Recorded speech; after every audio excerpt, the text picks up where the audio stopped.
Want to design your own play money using a template in Canva? Then keep on watching.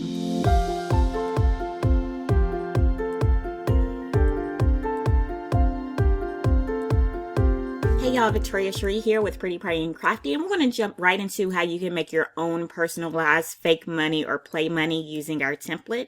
So when you grab our template, you'll get this PDF Canva link. The first thing you want to do is just click the button, and it's going to take you to Canva.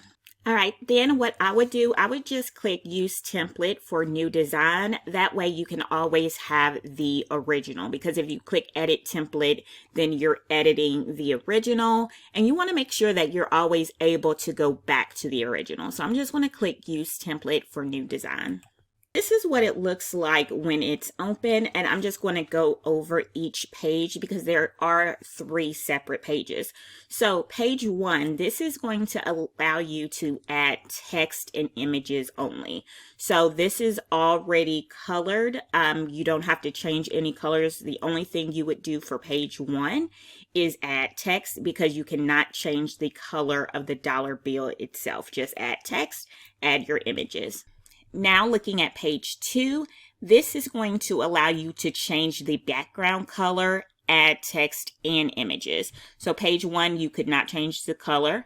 Page 2, you can. And to be able to change the color on page 2, what you would do is you would go to Position, make sure you select Layers, and this is how you change the background color. So if you don't want it to be green, you can change it to another color. All right, now for page 3, this allows you to change the background color, the dollar amount, and you can add text and images. So on the previous ones, they were all $100. On this one, you can change the dollar amount. So what I'm going to be working with is going to be the very last page, so we can see more ways you can change the template. Okay, so again, we could change the color. So if I wanted to change the color of the background, I'm just going to go to Position, click on the background color, select the color box. And if we wanted it to be a different color, we can definitely change that to whatever we'd like. All right, I'm going to leave it at pink, but I think I might just make it a little bit lighter. All right, I'm going to speed this part up, but to make changes, all you have to do is highlight the text and start inputting your information. So you can change the dollar amount, you can change the wording, you can change the fonts, the size, the colors. All you have to do is make those changes on your own. And remember, you can add graphics. So you can upload your own graphics, or you can search for graphics in Elements. Same thing with fonts. If you have the Pro version, you can upload your own fonts. So I'm going to go to Elements and search for Barbie. Again, a lot of these are Pro, but there are some free things that you can use as well. And then you can adjust the transparency to get it to look the way that you want. So I'm just making some additional edits. So right now, this is a green and it's kind of clashing with the color scheme. So we can change the color of this. I want to make sure that it's selected. So if you go to Position, make sure that it's selected right there. All right, and what we want to do is select Edit Photo.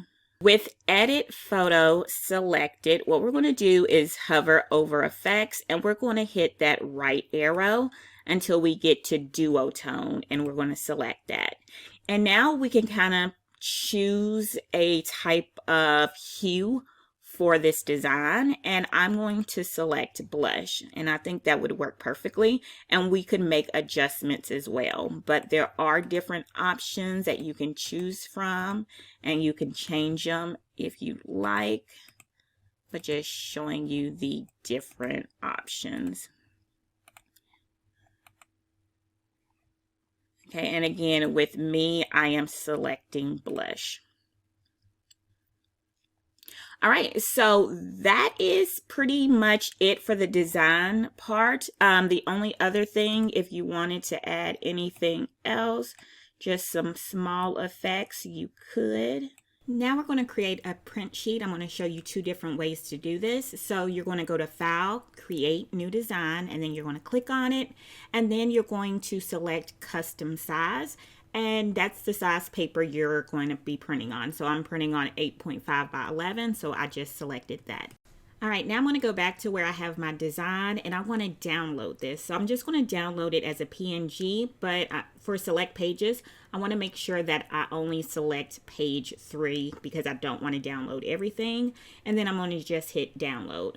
Also, I do want you to pay attention to the size of this. So if you go to file, the size is 6.14 for the width. So just keep that in mind.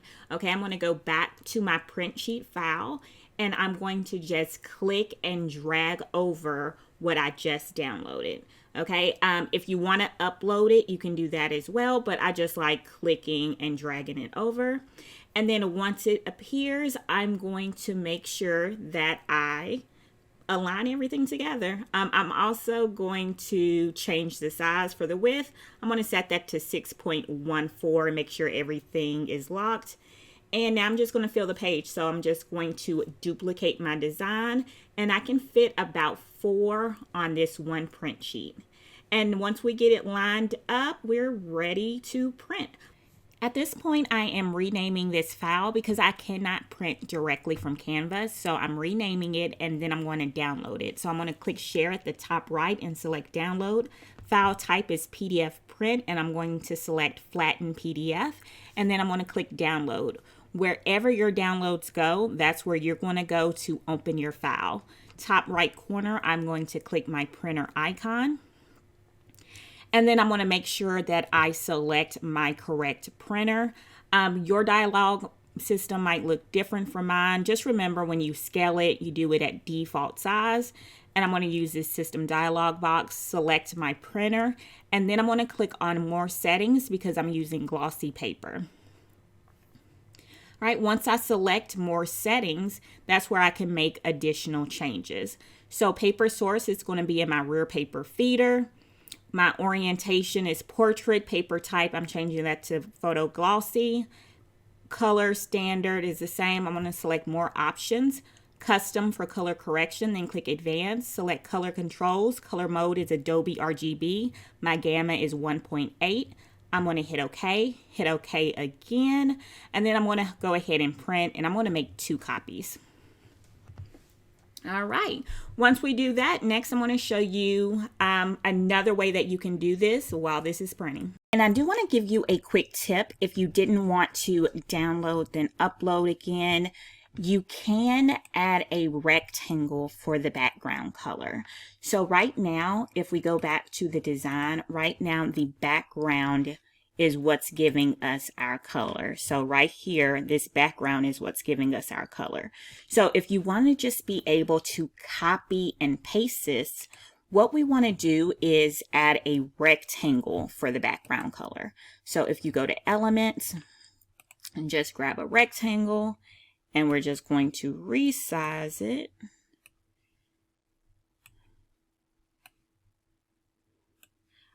Before I make it too big, I want to go ahead and make sure I get the same color of the background. Okay. And then again, we're just going to resize it until it's the same size as the design. And then we're going to go to position, go to layers, and just make sure we bring this all the way to the bottom, or not, make sure it's above background. Okay, and then what you're going to do is select everything. With everything selected, we can just group it. And then what we're going to do is we're going to make sure everything is selected on this layers panel. And I'm going to press Control C or Command C on my keyboard. And then I'm going to go to my print page. Let me delete this. And if I hit Control V, it pastes it right there for you. So if you didn't want to do the download first and then upload again, you can just give the background a color. And then let's delete that. And then all you would do is duplicate this. This is what it looks like once I printed it out. I used our glossy Party Printables paper, but you can use any paper that you have. I just love the look of the gloss. Also, it holds the ink very well. So after I printed it, I went ahead and trimmed it down to size. And that's it. As you can see, the back is plain white, but the front looks amazing. You can use this for so many different things. Think about Christmas, think about birthdays, other different celebrations. Again, the template will be linked in the description. If you learned something new, be sure to give me a thumbs up, subscribe, like, and follow for more. Later, y'all.